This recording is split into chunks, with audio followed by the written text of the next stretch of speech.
Hello everyone and welcome back to another video from Wake&Tech. In this video, I'm going to show you how to download the MetaTrader application on your smartphone. So let's go ahead and get started right away.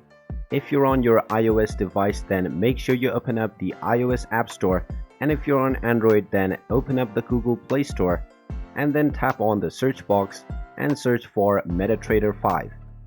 Once you find the application, just tap on the install button and this will begin the download and installation of the MetaTrader application on your smartphone.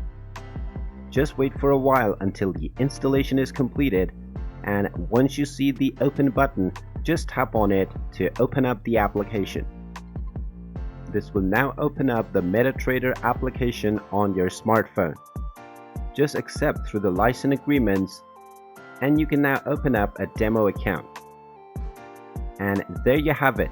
That is how easy it is to download and install the MetaTrader application on your smartphone. If you find this video helpful, make sure you hit that like button and subscribe to our channel if you haven't done so already. Also ring that notification bell to never miss another update from us. Thank you for watching, and I will see you again in the next video.